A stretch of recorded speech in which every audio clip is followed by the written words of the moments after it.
everything swaying back and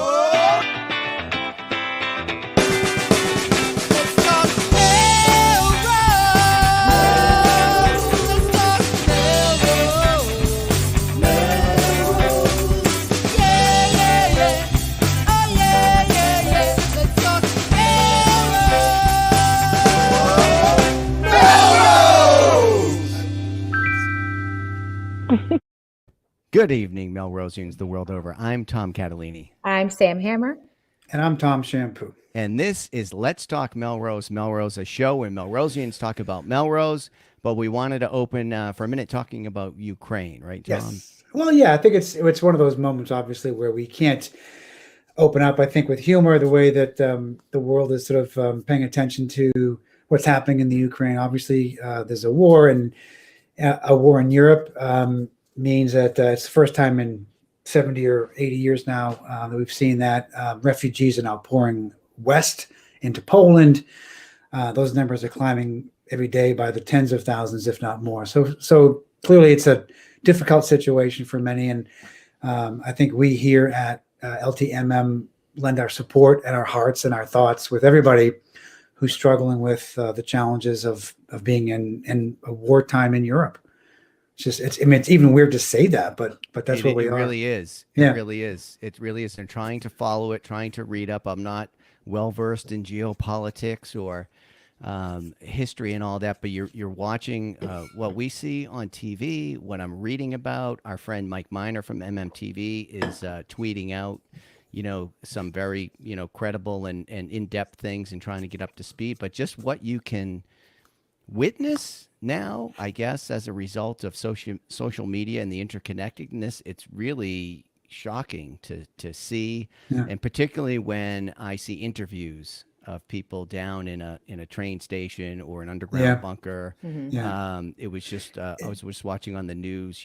There were little babies in the hospital that are being displaced. I mean, another woman, like where's she going to get her cancer medication? I mean, the real sort of granular impact on people's lives is it's sad. It's shocking. I think war is unique in that it's the only time that you get to see the absolute worst of humans and the absolute best of humans at the same time. And so that's kind of what we do as spectators. We're seeing that, right? And it's hard, it's emotional, and it's difficult to process. It's also hard being so far away and not feeling like we have any way to make a difference. But we do have a neighbor, I guess she's in Malden, who in response is, I'm going right to the news. Yes. Is organizing donations and medical supplies for Ukrainian orphan displaced persons and the most affected. So February 28th, which has already happened, through March 10th, in a few days, I'll put up the information. If you are able to donate, please do. And it's on the cityofmelrose.org website. So it's right up there on the front page as well. And it's like aspirin, antibiotic cream, antiseptics, burn aid, eye wash, just basic things. And it's one of these things, if I'm trying to understand this and you watch in the news and like, oh, can I give money to the Red Cross or to some other organization? Like, they need things and they need to get them there. And this is what they're asking for. Yeah. And it was, Melrose was on the local news tonight in Boston because this woman, I guess, who is connected with this program used to live in Melrose, lives in Malden now. And so that's what we can do to help Melrose, and it's happening right here at City Hall. So it's that easy, it's that close for you to do something right here and try and help out. All right, so we have a lot going on in Melrose. We've got some great special guests, but there's more news to cover. So I was going to officially transition in. So, for the folks playing at home, no, we're entering the news segment.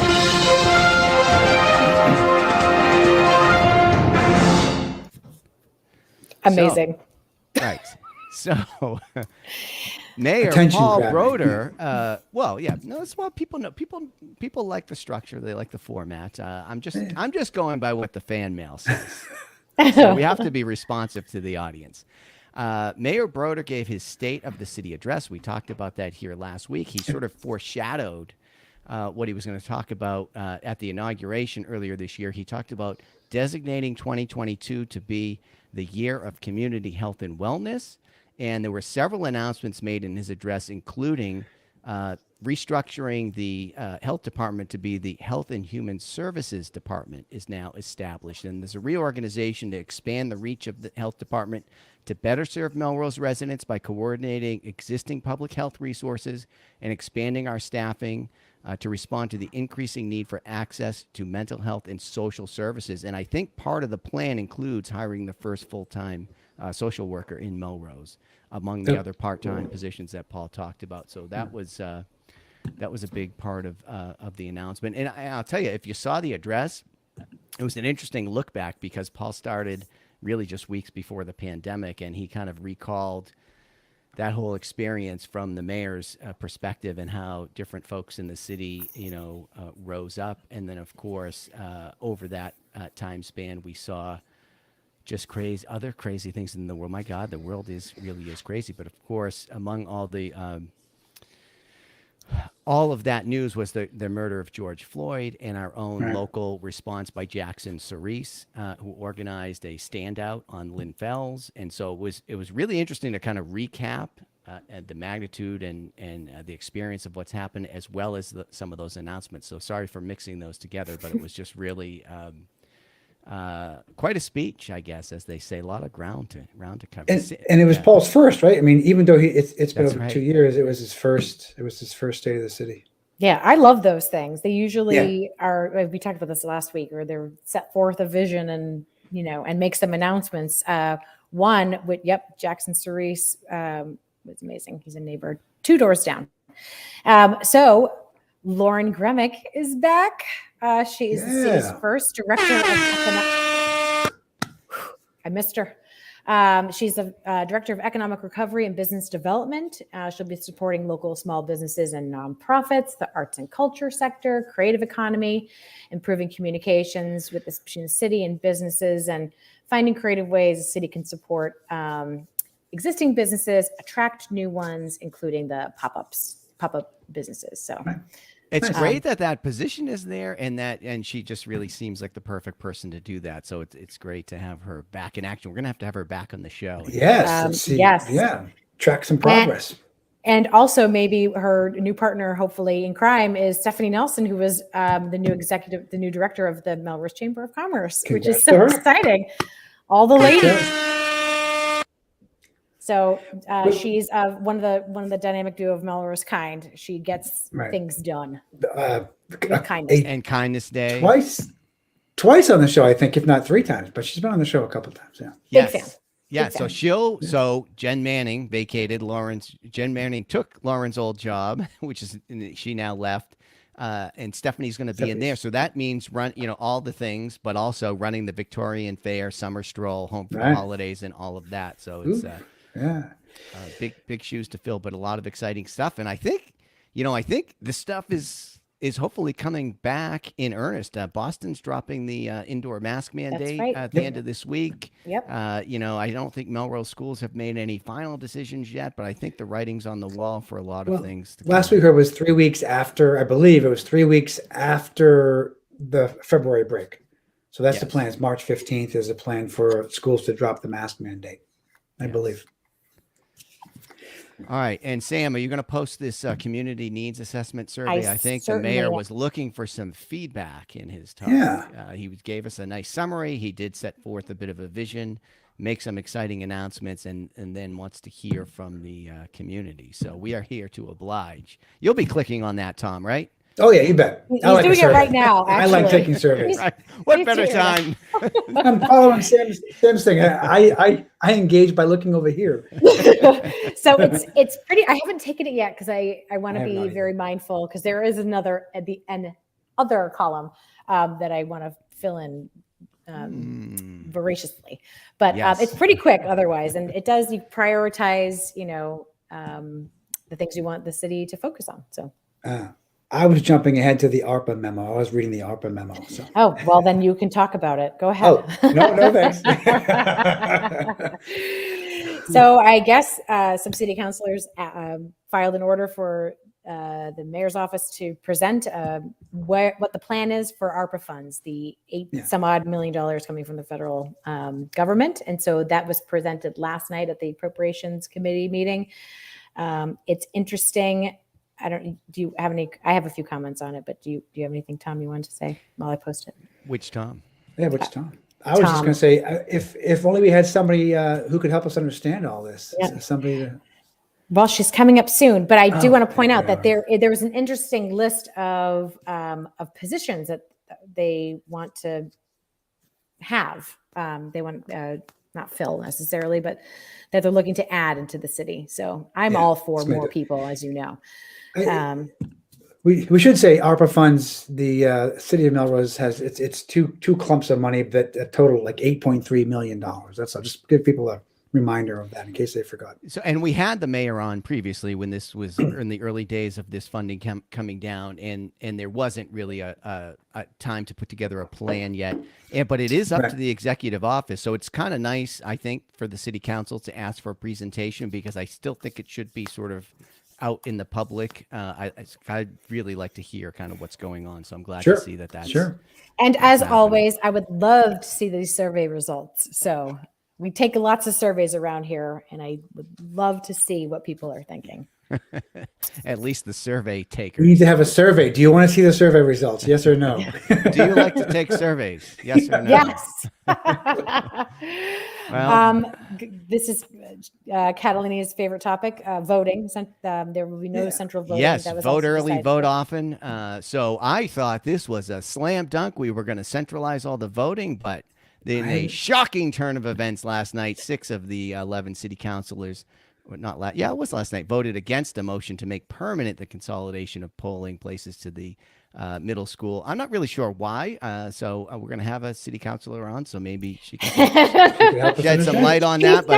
She's not here to talk about that, but if we get time, we'll ask her. We can cover that later. There's a lot of other more interesting things to talk about, but it is an interesting question, and I think it was an interesting experience to consolidate it. And it had like accessibility advantages and space advantages and less staff. But it's nice to have your neighborhood voting. So it's just interesting what the future is going to be like in a very practical matter like that. But we talked about how decentralizing voting actually makes for better democracy. And so I was looking through the order a little bit yesterday, what little I could find on the website about what is the main reason why they want to consolidate. Just the main reason. Maybe a few are fine, but if it's really about saving, is it about saving money? Is it about making it easier for folks? What else are we doing to help people register and then also vote? Like all of that stuff. Yeah, I mean, I think the bottom line has to be make it easier to vote. So if you're consolidating, that can make it harder for some people, right? So having the neighborhood access is easier. So that seems to make sense to me, because you do want to make it more accessible. Right. I always assumed that it was only a temporary solution for COVID. So I'm surprised that we thought it was going to be a permanent solution, because I feel like the neighborhoods are. I guess it was but so it's always interesting what's going to stick, right? And maybe central voting shouldn't stick. I don't know, but maybe some of the mail at home and the easier registration processes and voting down at the mailbox, whatever I did that time, put my vote in the mail in that secure box by City Hall. Anyway, all the ways, make it easier, make it better. Right. All right. So speaking of better, yes, let's upgrade the show. We typically drag out this thing for like 25 minutes, but no, we're going to cut right here and go right to the guests. There we go. Yes. All right. Let's bring them on.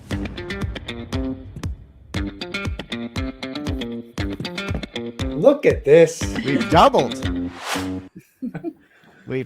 Sam, you want to introduce our guests, please? Sure. We have with us the director of the library, Linda Gardner, Nora Tsoutsis, right? You got it. You nailed it. Who is the department chair of ELA at our high school, and Manjula Karamchadi, she's our 100 things, things. Including city council, which we will leave for last in case there is time to badger you with questions about how your role is going. Sounds fair.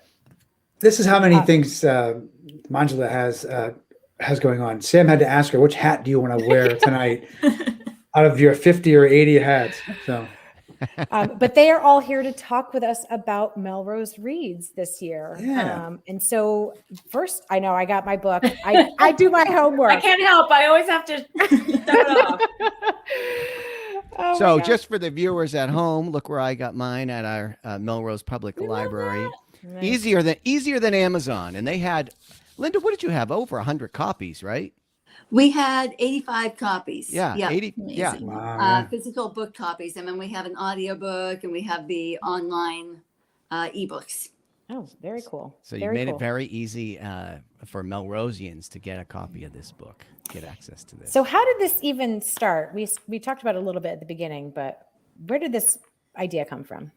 Well, we weren't the originators of a community reads idea by any means. There are lots of cities and towns all across the country that have community reads programs. But back in the fall of 2021, myself, Lila Mignorelli, Lisa Lewis, and Bonnie Clapp, we were ending another meeting. I can't even remember truthfully what that meeting was at the time, but we were kind of just having a conversation about a lot of the things in Melrose that felt divisive, that felt like they were pulling people apart, and just sort of talking about, what are the ways that we can come together as a community? We're supposed to be one community open to all. How can we reclaim that identity in Melrose? And so I had just mentioned when I worked in Malden as the director of guidance, testing, and academic support, there was a really robust Malden Reads program. And I sort of just said, wouldn't it be great if we could do a Melrose Reads? And the women I was with were really excited about that. They are brilliant women who know how to get stuff done and know that we are stronger together. There was a saying from one of my mentors: if you want to go fast, go alone. If you want to go far, go together. And so we just started reaching out. And one of the first people we reached out to was Linda. We knew that she had experience running amazing programs out of the library regarding community reads and book clubs and that kind of thing.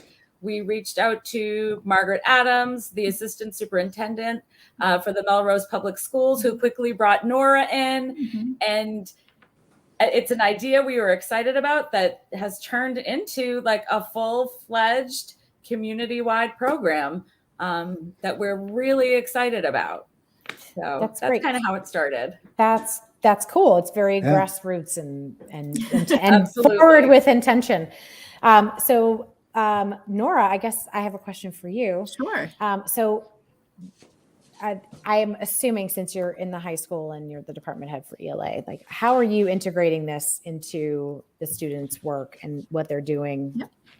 So we were excited. I mean, when I was invited to participate, the team was amazing, and just the opportunity for students to be able to have conversations and read these stories, which really reflect like their families and all of these things that are happening in the world around them. And it beautifully fused into what we were doing in the schools. And so what we did is we provided teachers with the copies of the books, and they had the opportunity to sit in teams and look at the narratives and the stories and really find the appropriate time and place that it would fit into the curriculum. And so that's what we did. So before break, teachers got the books. We had a department meeting, middle school and high school got together. They started to look at the pieces, and they're continuing that conversation, and they're finding the units where they can work it in. So students will be reading pieces, they'll be writing some pieces. And our hope is actually to also bring writers into the school so that students have the opportunity to meet writers. Because I think that's important, having the opportunity to hear how people put stories together. So we're excited. So one of the And if I could also highlight something that Melrose Public Schools and the Melrose Public Library also partnered to have an elementary corresponding book. Yes. So while American Like Me is more targeted to the middle school, high school adult reading, there are corresponding elementary books as well. So even our youngest readers can participate. Excellent. That was my question. How wide of a spectrum of grades are participating? But that's a great answer. Thank you. Yeah. So one of the things I found really interesting, last week we had Jim Bennett on the show with the Melrose Historical Commission talking about their Black History Month posts on Facebook, which are astounding. And his last one was by far just knocked it out of the park, where he talked about, again, the history of Black neighbors and people of color in Melrose. And he said, I'm quoting, when you start to peel back the layers of interpretation of local history in small cities like this one, civic boosters looked to the past to find historical figures who reminded them of themselves at their best moments and embellished the facts to suit that image. Figures who did not fit that heroic mold were cast aside, and anything that besmirched the heroes' reputations was left out of the story. And one of the things I think that this book does, and the work of the Historical Commission, is kind of fill in these sizable gaps in the history that we've been taught and we've been told, and the stories that we commonly share in our schools. So I guess back to Nora, if you could talk through what that means, what that's meant for your students, or what that's meant for how you're filling in the curriculum. Just to add one other thing, somebody had commented on that post, like, these are so wonderful. If we didn't have these, we wouldn't know them. And how do we then take the lessons that we're learning either through the Historical Commission or some of the work that your students are doing, and how do we share those wider so that we can all read them together and all learn together? I mean, I think there's such opportunity right now. Our students are savvy. I think they are really, they're listening to what's happening in the world. I think they have a voice. I think our students are powerful. And I think, in our schools, we want our students to really ask questions. We want them to learn about the world around them. And I think that's our job. Our job is to really share both perspectives. We want them to know these stories. And so I think when there's opportunities to fuse just varying perspectives, I think we want our students to know that. And so anytime we can do that, I think it's our goal in the schools. Excellent. And go ahead. I was going to ask Linda a question real quick. So what's the library's role, and where do you see the support coming from for you? Well, one of the things I love about this project is that in previous community reads that we've done, it's really been the library doing an expanded version of the programming that we do. And with this coming in such a grassroots fashion, and we are a partner in the process, but I think that it's a community read in every sense of the word. The whole community is involved in all aspects of it. And I think that really strengthens the whole process. It's not just we're bringing our library perspective, and we talked about things early on, having, if you want it to be accessible, having a title that's available in multiple formats so that people can access it in their best points. And we've talked about programming, but everybody is bringing so much to the table, and from a variety of different perspectives. I think that has really just strengthened the whole concept for me. I'm just really enjoying doing it this way. I'm looking forward to doing it next year and the year after that. Well, and Linda's really, I think, focused on some of the principles of working on this program. And we really wanted it to be a true collaboration between the city, the schools, and the community, and that it would be all of us sort of working together to model what diversity, equity, and inclusion really look like. And that's a part of why we're trying to expand into not necessarily all the traditional places and players who usually participate in things. Like, we're really trying to branch out, and, folks that you wouldn't necessarily expect to participate, or the people that you would expect to see in a room. We're trying to really move beyond that so we can have conversations about the stories that connect us, where we can come together and we can learn about things that we don't know about. And the stories in the book are so much that, there are some stories that I see my own identity in, and there are some stories that are telling me about things that I'm not as familiar with, and it's opening my eyes. And so there's strength in reading the book, or listening to the book, but then even more so exponentially in having conversations with each other about it. So we could jump into that. Like, what will this look like after we've all read? What are the programming? Do you know what some of these things, how the conversations are framing up, and the events that will be happening where we can get together to do this? So we have a lot. And that's been part of the fun, reaching out to different organizations, working with the schools, working with PTO. There are a lot of events that are going to be happening. Linda, do you want to speak to some of the library ones first? Sure. So we have our book groups we will be having. We have a couple different focused book groups that will be actually discussing the book. And then we've branched out a little bit. So, for example, our history book group is not doing this specific book, but they do a different topic every month. So for this one, they are doing the history of immigration in America to tie in with the theme. And we are having our story times so that it can be all ages. Our elementary book groups and story times will be tying in the themes and the books that were selected for that age group as well. So we're doing several different programs throughout the month.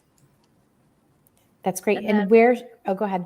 No, you go. I was just going to ask where people should look to find the list of events. So we are going to have a website that'll be linked to the library. And then many of us, either through our organizations and or our individuals, will be doing the tweeting and the Facebook posting and the Instagramming and all of that as well. But the central hub, if you go to the library Melrose Reads website, that will be the place where the events we know about will be listed, as well as more people are getting excited about the book and wanting to have conversations. We have people reaching out to us who want to sponsor events. Okay. And so yes. I was just going to mention. Go ahead. So, for instance, Follow Your Art Community Studios, in collaboration with More, they're going to be doing another storytelling event this year. And this time the theme is Melrose Like Me. And so the storytellers will be telling their stories about being in Melrose. We're having a kickoff event that will be on Zoom, but will feature a keynote speaker, as well as some Melrosians sort of sharing their favorite stories from the book and why, and then moving into breakout rooms to have more conversations about the book. There's going to be a music session in June that will have community singers. Alistair Mook is sort of championing that with a diverse array of folk singers with him. So we have a lot of different things.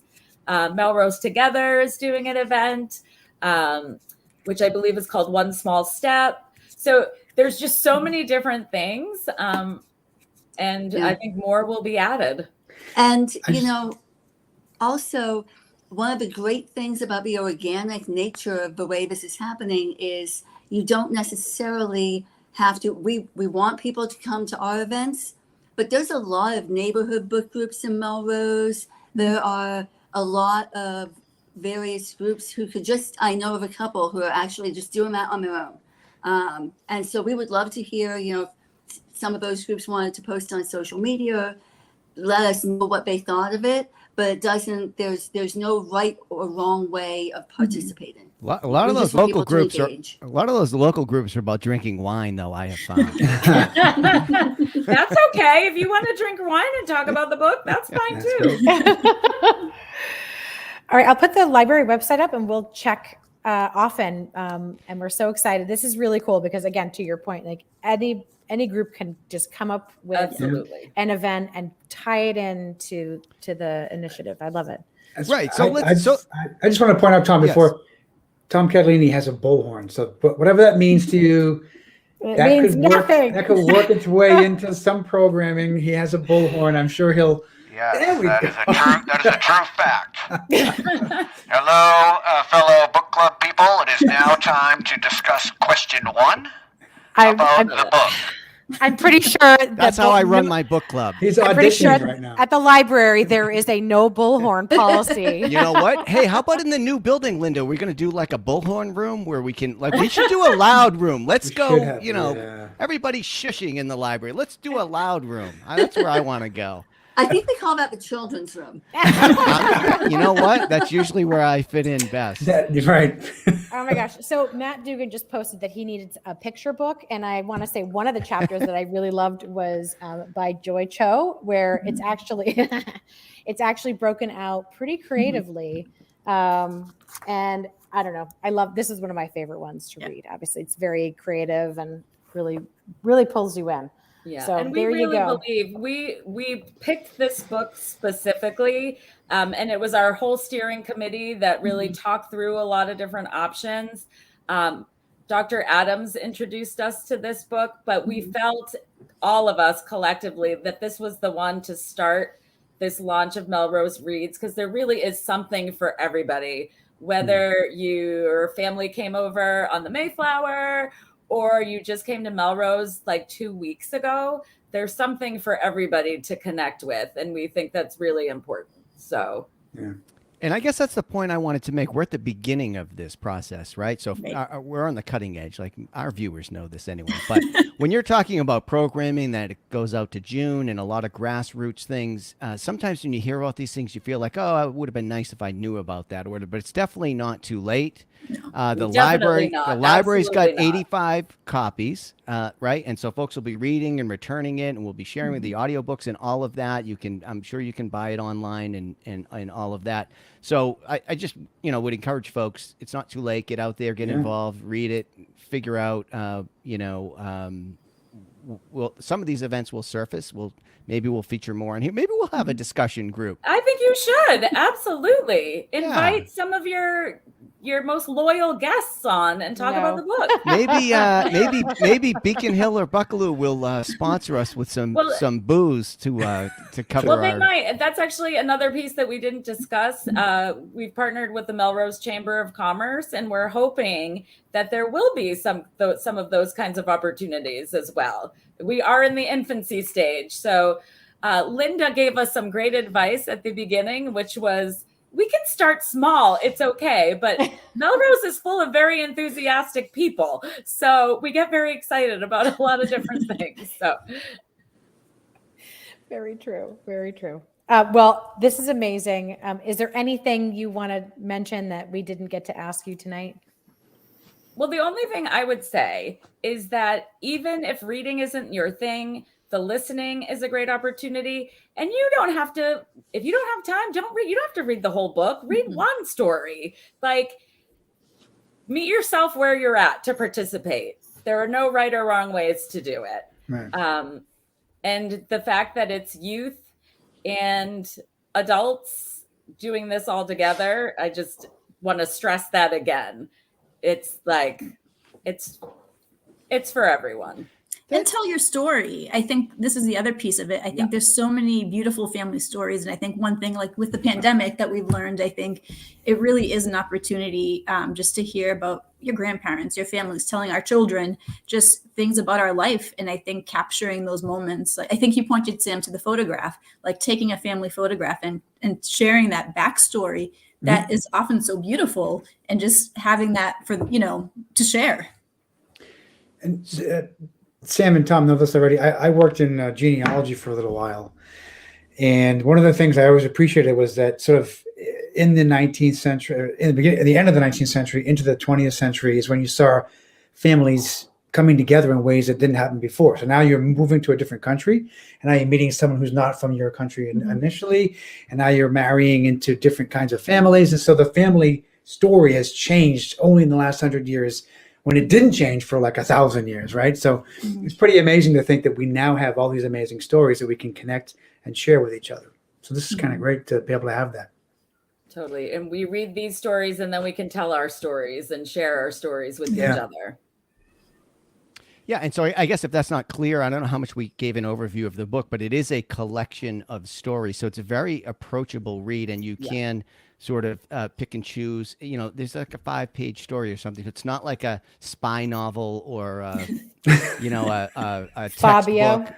Oh, hi, Kitty.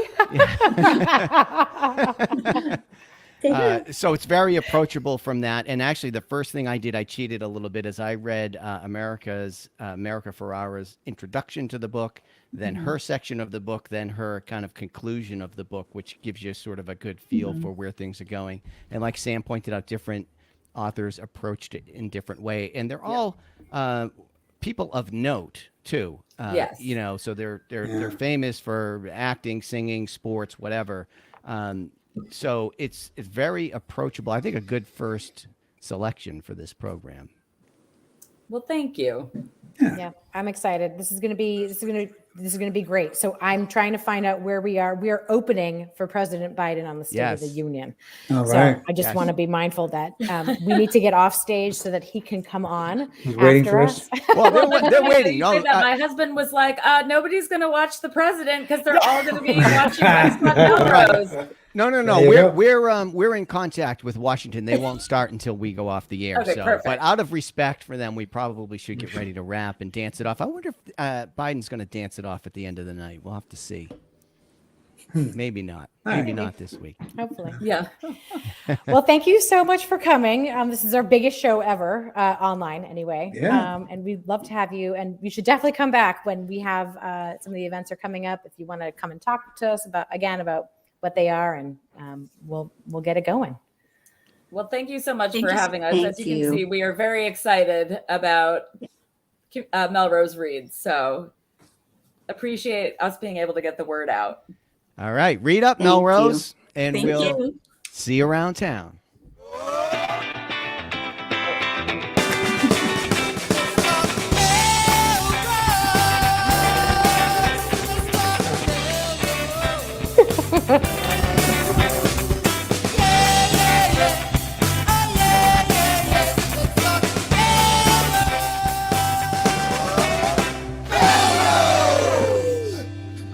Hi, Sam Sweet's mom.